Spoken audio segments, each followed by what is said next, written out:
personal. Y el Evangelio en sí mismo tiene demandas que el Señor da para su iglesia, demandas que realmente son parte de ese compromiso donde el Señor nos ha llamado a cada uno de nosotros.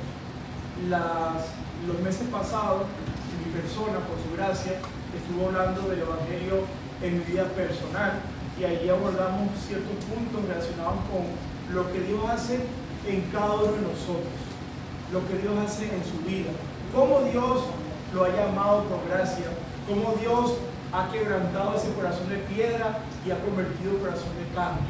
Y yo creo que cada quien ha tenido esa experiencia personal en su vida y que la Escritura llama el nuevo nacimiento.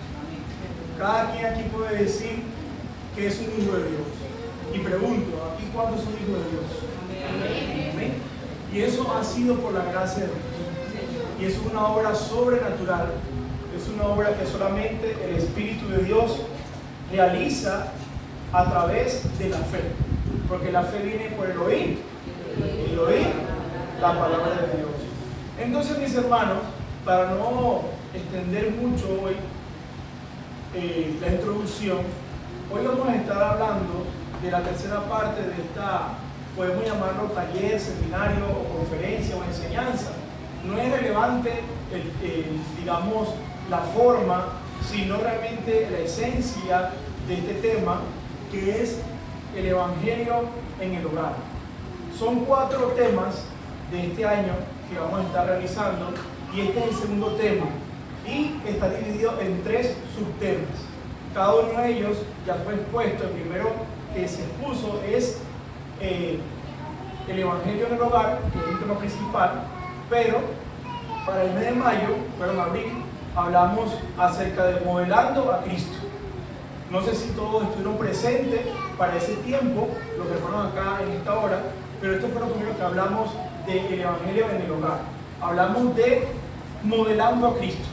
Luego, de allí pasamos a otro tema que se tituló como amando a mi esposa como a mí mismo. Y este tema realmente estuvo relacionado acerca del matrimonio, por supuesto, y sobre todo en el ámbito del hogar, en el ámbito de la unión del hombre con la mujer o con la ayuda idónea que Dios ha dado de manera voluntaria o de manera soberana. Amén. Y hoy vamos a estar hablando acerca, si nuestra querida hermana Francis nos puede ayudar un poco con las láminas del Evangelio del hogar, y proseguimos por la segunda. Esos son los temas, como pueden ver, que se han estado después exponiendo, pero hoy vamos a hablar del tercer tema y último de esta serie, porque son 4 series como acabo de decir. Amén.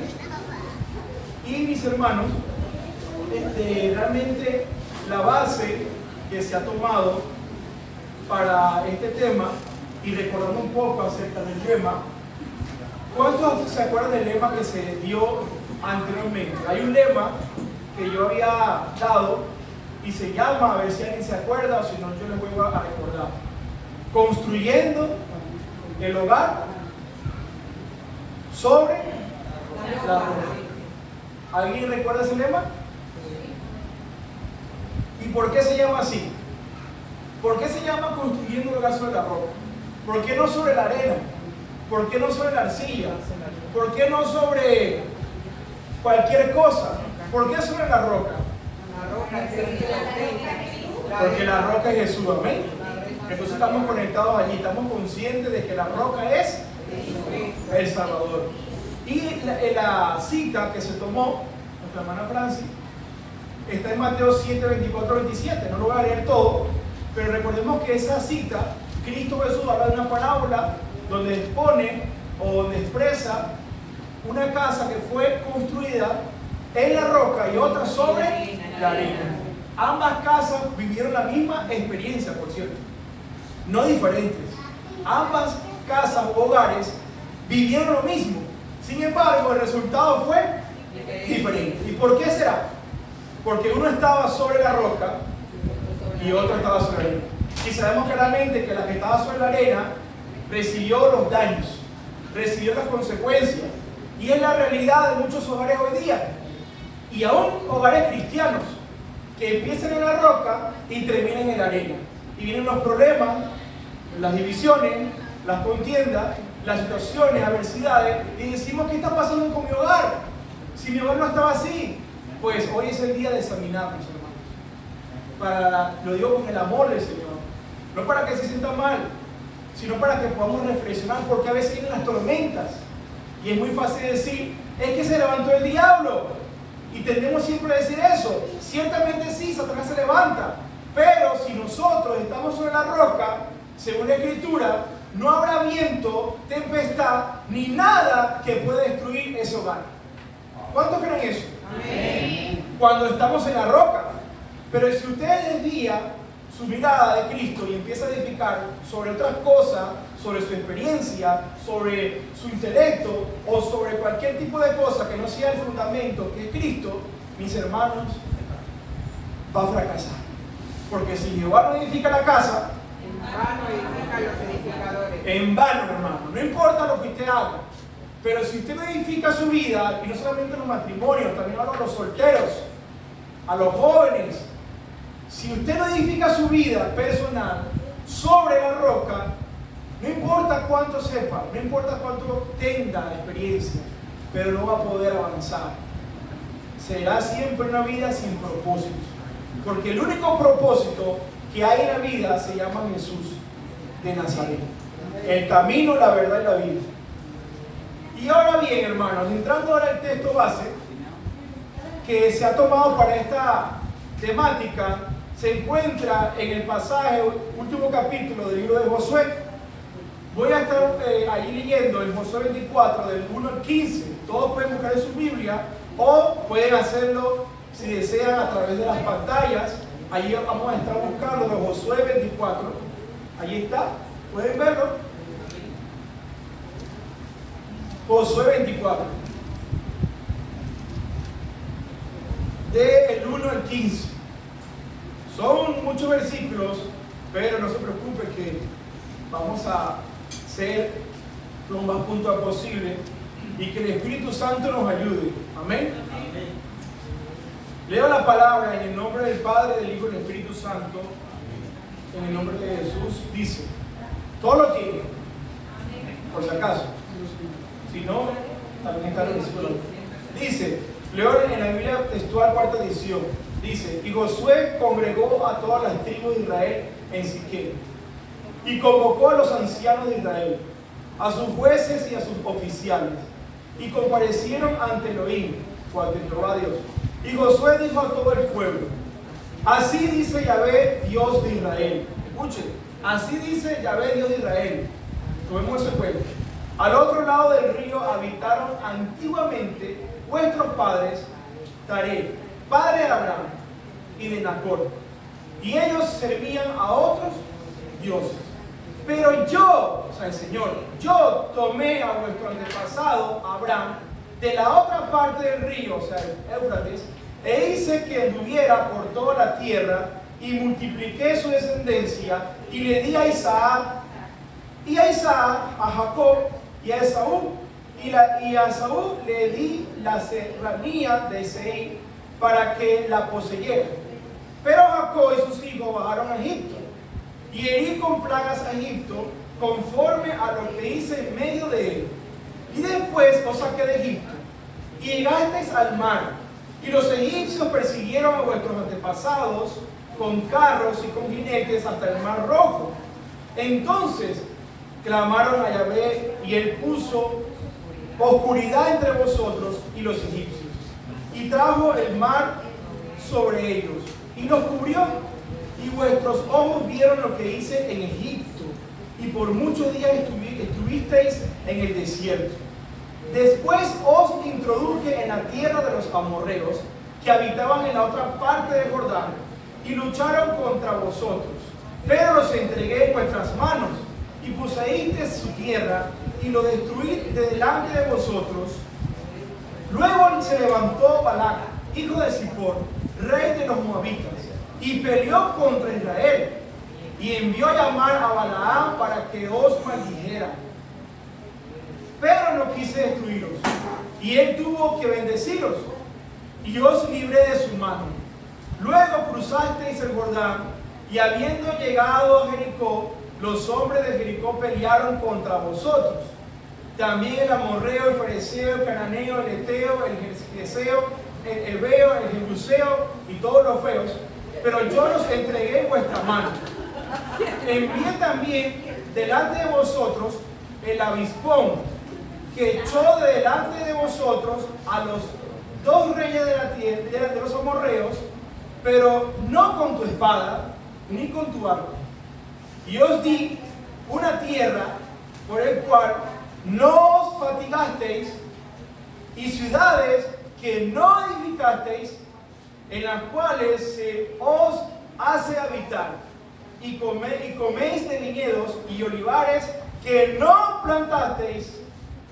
Ahora pues, temed a Yahvé, verso 14, y servidle con integridad y en verdad, y apartar los dioses a los cuales sirvieron vuestros padres en la otra parte del río en Egipto, y servid a Yahvé o a Jehová. Y si mal os parece servir a Yahvé, escogeos hoy a quién sirváis, si a los dioses de vuestros padres cuando estuvieron al otro lado del río, o a los dioses del amorreo en cuya tierra habitáis, pero yo y mi casa serviremos. Amén. Dios bendiga su palabra. Amén.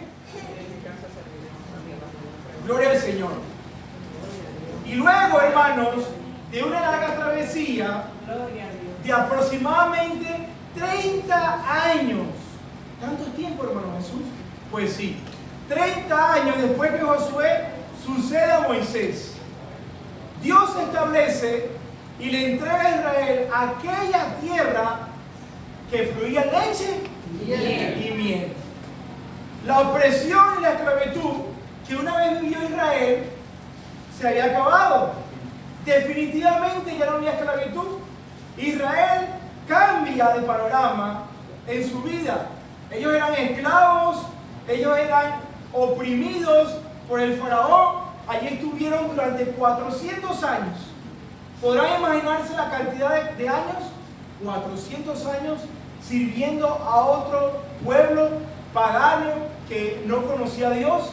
Pues esta es la historia de Israel antes de estar en aquella tierra que se llamaba la tierra de Canaán, la tierra prometida. Entonces, mis hermanos, el panorama de Israel para ese entonces era casi un paraíso. En la tierra que los hijos de Israel iban a empezar a experimentar por primera vez en su vida. La tierra prometida ya estaba siendo habitada, por cierto, por un pueblo que contribuyó, pero ¿en qué sentido? En nada. Porque ¿qué hizo Israel para recibir esa tierra? ¿Qué hizo Israel para habitar en ella? No hizo nada. Porque Dios fue el que hizo todo realmente. Dios fue el que sacó a su pueblo de Egipto y lo trasladó ¿hacia dónde? Hacia Canaán. En otras palabras, todo lo que recibió Israel fue, como siempre, por gracia. No por obras, hermano, para que nadie se gloríe.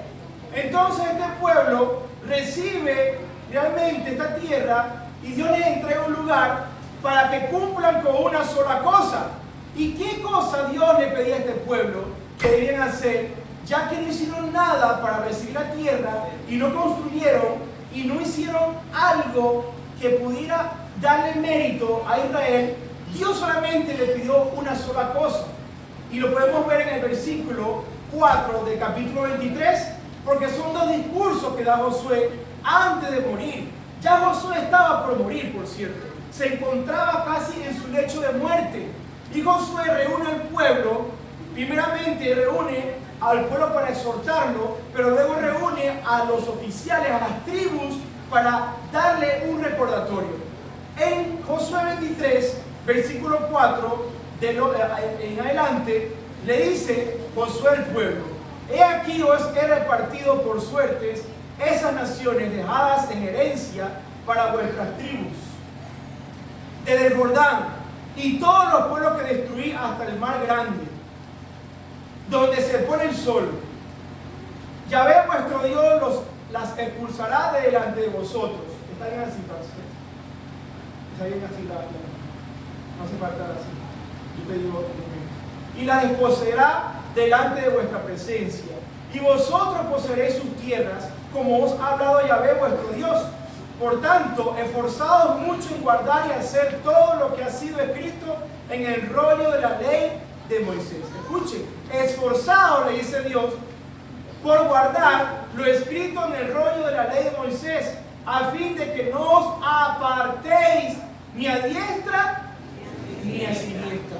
Que por cierto, fue lo que Dios le dijo a Josué al principio, en el capítulo 1. ¿Cómo le dice Josué? Todos lo conocemos, 1:9. ¿Cómo dice?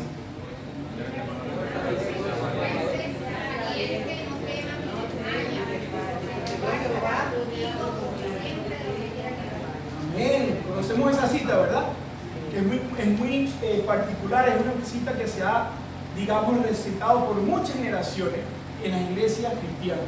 Pero Josué le dice, ya siendo anciano, de 110 años, le dice: no os mezcléis con las naciones que han quedado, no hagáis mención del nombre de sus dioses, ni sirváis ni os postréis ante ellos. Os aferraréis a Yahvé vuestro Dios, tal como habéis hecho hasta este día, por cuanto Yahvé ha desposeído delante de vuestra presencia naciones grandes y fuertes, y nadie os ha podido hacer frente hasta este día. Uno de vosotros persigue a 1000, porque Yahvé vuestro Dios pelea por vosotros, tal como Él os habló. Guardaos pues con diligencia para que améis a Yahvé vuestro Dios. Eso está en Josué, como acabo de decir, capítulo 23, versículo 11. Améis a Jehová vuestro Dios. Solamente Dios le pidió eso, hermanos, que lo amen, que lo amen, que le sirvan y que le busquen siempre. Dios no le pidió dinero, Dios no le pidió nada, solamente le pidió que lo amen, hermanos. Amarás al Señor tu Dios con toda tu mente, con todo tu corazón, con todas tus fuerzas, hermano. Qué hermoso es el Señor. El Señor solamente pide que le amemos. Y si amamos al Señor, guardaremos sus mandamientos. Eso es la evidencia del amor que usted y yo le tengamos al Señor. Eso fue lo único que le demandó Dios a Israel: ser obediente a sus mandamientos y vivir conforme a ellos. Pero ciertamente hay algo muy importante, amados hermanos.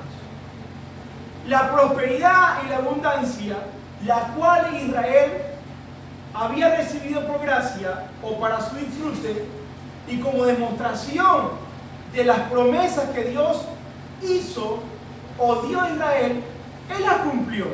Porque Dios le dijo a Abraham: deja tu tierra y tu parentela, y yo te llevaré a una tierra que fluye leche y miel. Dios le prometió eso a Abraham y lo cumplió. Lo cumplió, hermanos. Claro que lo cumplió. Segunda de Corintios 1:20 dice: porque todas las promesas de Dios en Él son sí.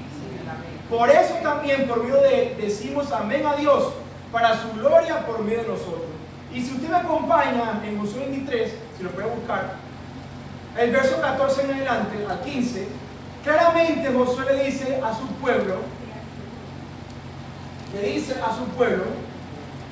he aquí, yo voy por el camino de toda la tierra. Josué 23, 14 y 15. Reconoced pues con vuestro corazón y con toda vuestra alma que no ha caído ni una palabra de todas las palabras de Jehová vuestro Dios. Ha hablado acerca de vosotros. Todas ellas han sido cumplidas. Todas las palabras, hermanos, que Dios le dio a su pueblo, las cumplió. ¿Y cómo nosotros debemos tomar estas palabras? Con regocijo, hermanos. Porque Dios no es hombre para mentir, ni hijo de hombre para que se arrepienta. Si Dios te da una promesa, Él la va a cumplir. No importa el tiempo, las circunstancias, las adversidades, cualquier tipo de problema o proceso que esté viviendo, Dios cumplirá su propósito en su vida, en mi vida y en la vida de sus hijos. Alabado sea Dios. Gloria a Dios. Pero sucederá que tal como se ha cumplido en vosotros toda palabra buena que Yahvé vuestro Dios ha hablado, así también traerá sobre vosotros toda palabra mala hasta que os destruya de sobre esta buena tierra que os da Yahvé. Ahora bien, hermanos, en la abundancia y en la prosperidad hay también un peligro eminente. Sí, hermano Jesús, ¿por qué hay un peligro en la prosperidad y en la abundancia? Pues la Escritura ciertamente nos revela para su pueblo, y es que muchos corazones en la Biblia, lamentablemente lo debo decir, se desvían de la voluntad de Dios. ¿Y por qué sucede esto, hermanos? Muchos corazones, cuando viven en la prosperidad o en la tranquilidad y en la paz que Dios les da para bendición de su vida, sucede, hermanos, que la Biblia nos ha enseñado que termina acomodándose y adaptándose a un sistema que realmente no pertenece a Dios. ¿Sale eso en la Biblia? Sale eso en la Biblia.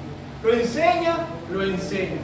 Cuando nos encontramos con las comodidades necesarias y todo empieza a ir bien en nuestra vida, algo sucede. Y es que se levanta una amenaza, hermanos. Una amenaza que sin darnos cuenta empieza a apartarnos de la voluntad de Dios. Esto es muy triste decirlo, mis hermanos. Y claramente la Biblia nos enseña y lo manifiesta la historia de la iglesia, que el pueblo de Dios pierde su esencia cuando se halla en paz y prosperidad. Cuando no hay pruebas, cuando no hay problemas, cuando no hay procesos, cuando no hay escasez, cuando no hay enfermedad, cuando no hay enemigos, cuando la nevera no está vacía, cuando no hay deudas, cuando todo parece ser la tierra prometida, algo empieza a suceder. Y se levanta una amenaza que lamentablemente empieza a entrar en el corazón de muchos hijos de Dios. Y esto ha pasado en toda la historia de la iglesia y aún en el pueblo de Israel. El corazón del creyente empieza, hermanos, a alejarse de su esencia y servicio a Dios. Y empieza una autosuficiencia y aún sintiéndose realizado, pues dice, ya mi prioridad no es Dios. Dios se convierte sencillamente en un lugar que llega a ser de segundo o hasta tercer plano. Y eso ha pasado, hermanos, tristemente en la iglesia. Ya está muy cómodo como para buscar ayuda o el socorro del que hizo los cielos y la tierra. Sencillamente empieza un enfriamiento a penetrar en la vida del Hijo de Dios, que sin darse cuenta se aleja de su Creador. Y esto, hermanos, es algo que Dios le advirtió a su pueblo antes de entrar a la tierra prometida. Dios no solamente sacó a Israel de Egipto, sino que le dio advertencias, le dio un código civil, un código legal para que ellos pudieran conocer la voluntad de Dios.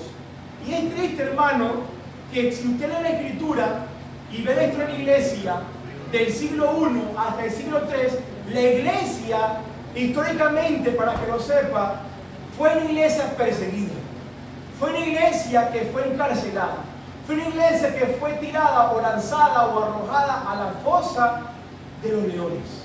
Fue una iglesia que fue quemada, hermanos. Los cristianos, para los que no lo saben, durante 3 siglos DC o después de Cristo, vivieron una persecución que jamás habían vivido. Sin embargo, fue una iglesia que crecía en gracia y en amor. ¿Y cómo puede ser esto? Pues es un misterio, no es un misterio, pero es una realidad. La iglesia, mientras más era perseguida, mientras más era oprimida y mientras más era azotada por el enemigo y por aquel imperio de Roma, la iglesia crecía más y se multiplicaba.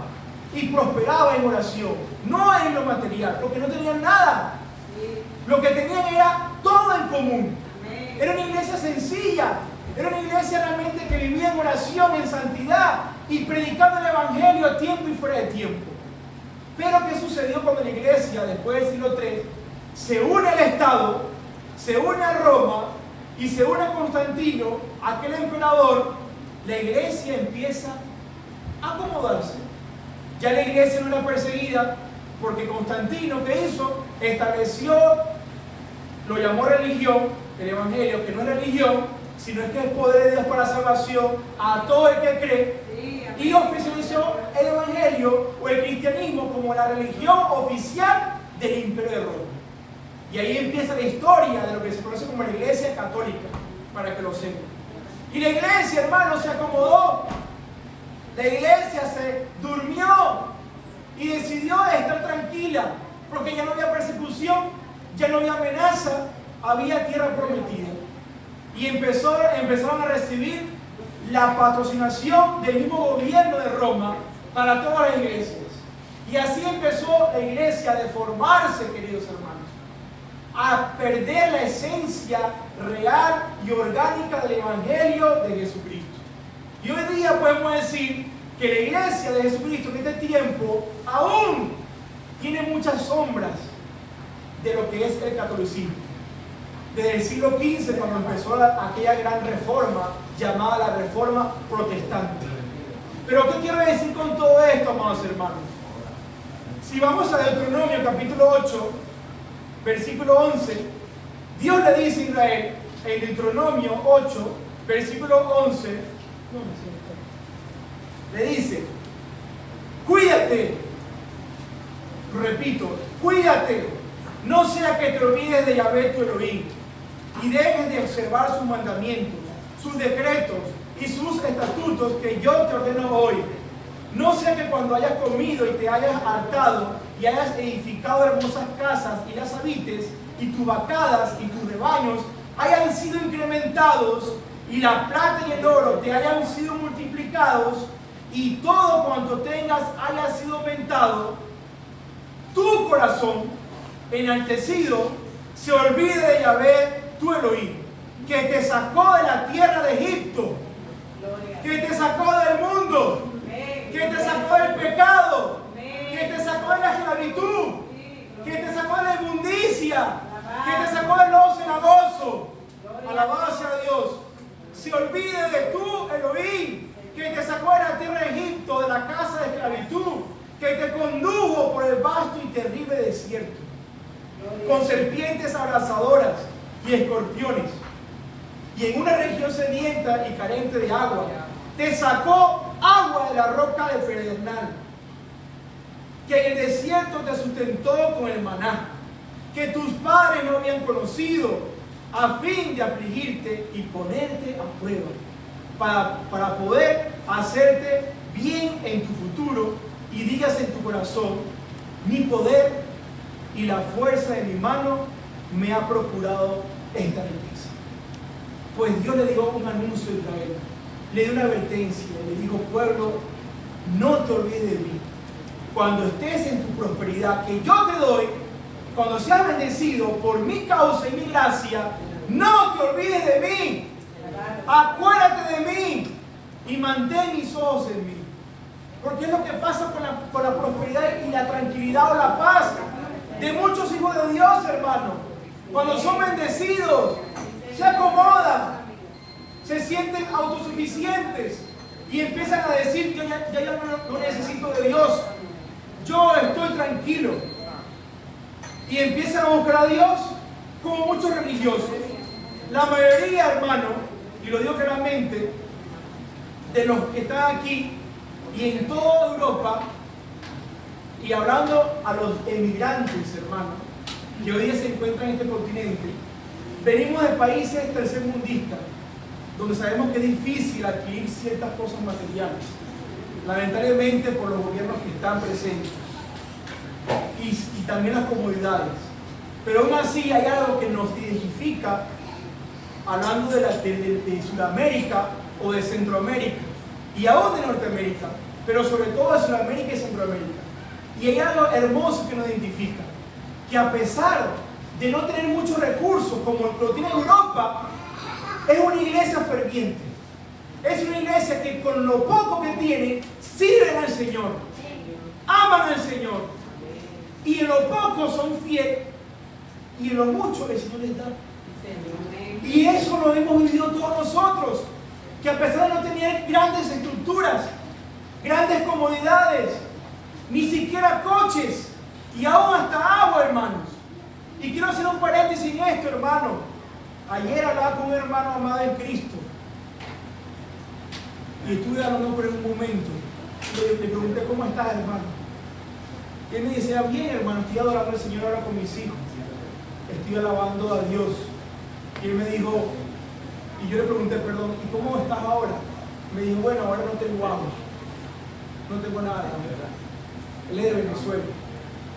Yo le dije, ¿no tienes nada de agua? No, hermano, es que aquí el agua sabe que es complicado. Y eso es normal allí en Venezuela y en muchos países de Sudamérica. Es complicado el tema del agua, de la electricidad. Pero él estaba gozoso en el Señor, sin tener agua para bañarse y hasta para tomar agua. ¿Y cuántos de nosotros salimos de tierras lejanas, que el Señor por gracia nos lleva a este continente y nos prospera y nos bendice, y aún nos olvidamos de dónde salimos y nos acomodamos a un sistema que realmente no proviene de Dios, hermano? Y empezamos a hacer nuestros planes y nuestras vidas a nuestra manera, a nuestra forma. Y nos congregamos cuando nos dé la gana. Y venimos a la iglesia cuando estamos en problemas, o en procesos, o en aflicciones. Y llamamos al pastor y le decimos, pastor, ora por mí. Pero cuando estamos muy bien y muy cómodos, ni siquiera llamamos a la pastora, al pastor. ¿Cuántos dicen amén? Amén. Es difícil decir amén, yo sé que sí. Pero es la realidad, hermanos. Y esta verdad, Josué se la estaba diciendo al pueblo. No era solamente una exhortación más, no era un sermón, era un recordatorio que le estaba diciendo al pueblo, diciéndole, pueblo, yo voy a morir, ya estoy por morir. Y si nosotros vemos la escritura, ese capítulo que leí, Josué 24, 1 al 15, tiene tres divisiones rápidamente. Primeramente, Josué del 1 al 5, capítulo 24, Josué recuerda la historia registrada en Génesis, del 11 a Éxodo 15. Porque si usted lee el capítulo 24, Josué está recordando de todo lo que hizo Dios. ¿Y por qué Dios? ¿Y por qué Josué le recuerda estas cosas a Israel? Porque el pueblo, lamentablemente, mis hermanos, muchas veces se olvida de las misericordias que Dios ha hecho en nuestras vidas. Olvida de las bendiciones que nos ha dado. Y sencillamente, como ya tenemos suficiente, pues, ¿para qué buscar a Dios? Si ya estoy bien con Efraín. Ya yo no necesito de Dios ahora. Lo buscaré cuando pueda, pastor Marta. Pero ahora yo estoy viviendo cómodo.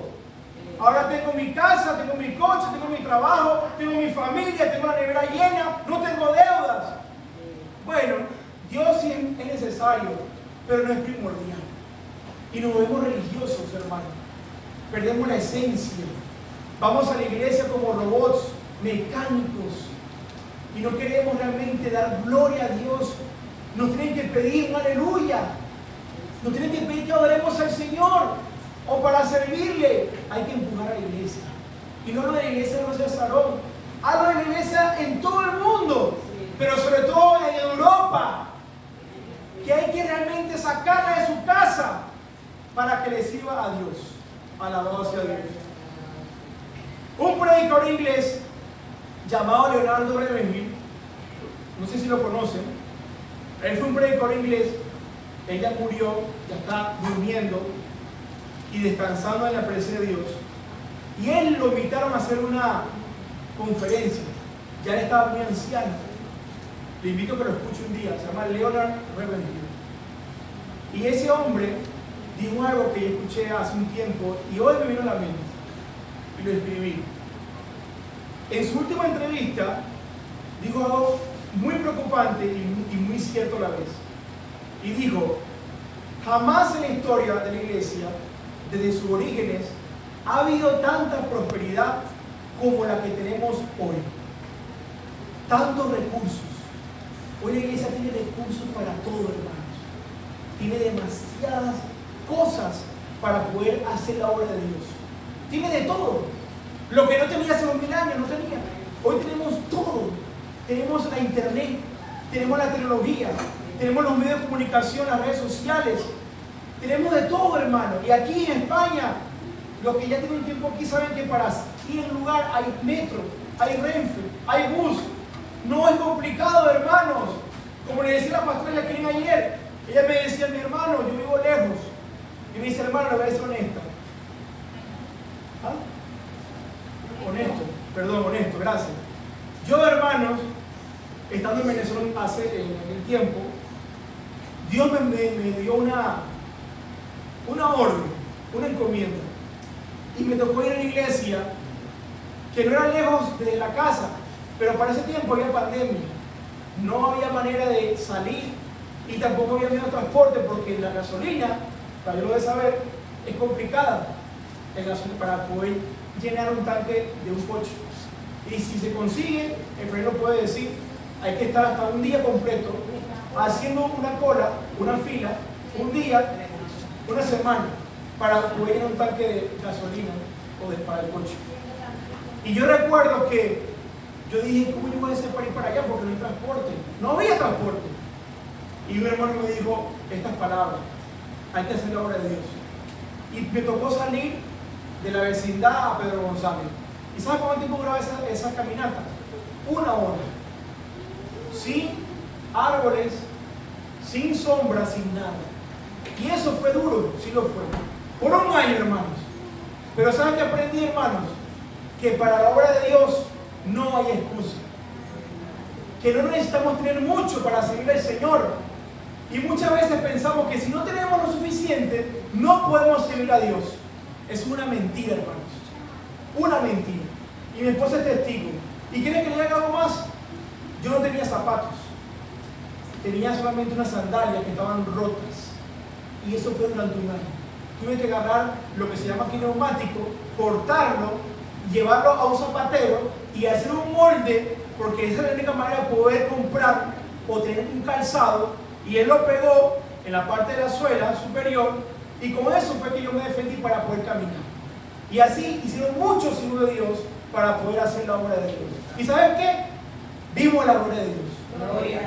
En la hambruna, en la pobreza, en la miseria, vimos la gloria de Dios. Y Leonardo Reagan dijo estas palabras: jamás en la historia de la iglesia, desde sus orígenes, ha habido tanta prosperidad como la que tenemos hoy. Sin embargo, añadió y dijo, pero ¿cuánto daño nos ha hecho esta realidad? ¿Cuánta frialdad nos ha puesto para servir a nuestro Dios, que es bendito por los siglos de los siglos? Amén. Y esto no son para todas las personas, pero sí para muchos, que lamentablemente cuando llega la prosperidad que el Señor te da, te olvidas del Señor. Y hoy el Señor te dice que vengas a Él. Hoy el Señor te recuerda a través de esta escritura que leímos en Josué capítulo 24, y como les decía, la segunda parte, Josué 24, versículo 13, Josué le recuerda a Israel la historia registrada en eso de 12 a Josué 22. Y por último, la tercera parte, Josué le recuerda servir al único Dios vivo y verdadero. Sé que hace calor, mis hermanos, yo lo sé, pero ya estamos terminando. Sin embargo, hermanos, no hay forma de decir no puedo servir al Señor. Hermanos, esto no es nada, para que sepan, para lo que vivieron nuestros primeros hermanos cristianos. Ellos no tenían ni siquiera ventilador, no tenían ni siquiera Biblia, hermanos, no tenían ni siquiera comida, no tenían nada, hermanos. Pero ¿saben qué tenían ellos? El Espíritu de Dios. Amén. Tenían el gozo del Señor, hermanos, en su corazón. Tenían un corazón dispuesto a servir. Aleluya. Las palabras, hermanos, de Josué no fueron solo un sermón o exhortación. Fue una advertencia y el peligro a no caer en un estado de frialdad o apatía hacia las cosas de Dios. Fue un llamado a permanecer en el propósito y la voluntad por el cual Dios te ha sacado de Egipto. Dios nos sacó de Egipto, hermanos. ¿Sabe usted eso? Usted y yo estábamos en Egipto, hermanos. Estábamos perdidos en nuestros pecados. Éramos hijos de desobediencia. Estábamos, hermanos, con nuestra propia tendencia. Aleluya. Pero Dios nos trasladó de la tiniebla a la luz admirable que es Cristo Jesús. Qué maravilla esa, qué maravilloso es el Señor. La tierra prometida, hermanos, no era un lugar para acomodarse y no es el lugar para que tú te acomodes, hermano. La tierra, o España, donde estamos ahora, no es la tierra prometida. Hay muchos que creen que España es la tierra prometida. No, hermano, ni España, ni Alemania, ni Portugal, ni el continente europeo, ni en donde Dios te mande, no es la tierra prometida. La tierra prometida está en los cielos. Es allí donde la tierra prometida. Es allí donde está realmente el galardón. Aquí no tenemos nada, hermano. Aquí no hay nada que usted debe aferrarse, hermanos. Primera de Juan 2, 15 al 17 dice: no améis el mundo, ni las cosas que hay en el mundo. Si alguno ama el mundo, el amor del Padre no está en él. Porque todo lo que hay en el mundo, la pasión de la carne, o los deseos de la carne, la codicia de los ojos y la soberbia de la riqueza, no proviene del Padre, sino del mundo. Y el mundo está pasando en sus deseos, pero el que hace la voluntad de Dios permanece para siempre. Y Colosenses 3, 1 al 3 dice: puesto que fuiste resucitado juntamente con Cristo, buscad las cosas de arriba, donde está sentado Cristo a la diestra de Dios.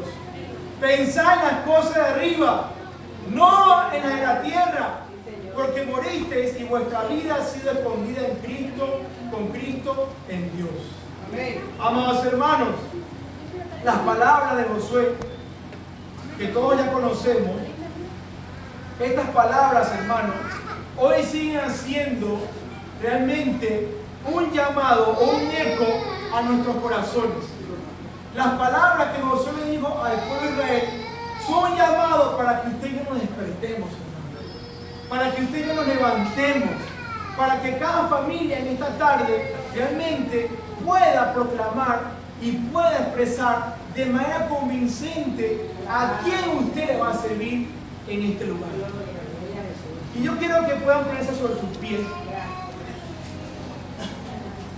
y podamos ir a esta cita conocida. Yo quiero pedirle a las familias, a los matrimonios allí donde estén sentados, que podamos hacer una oración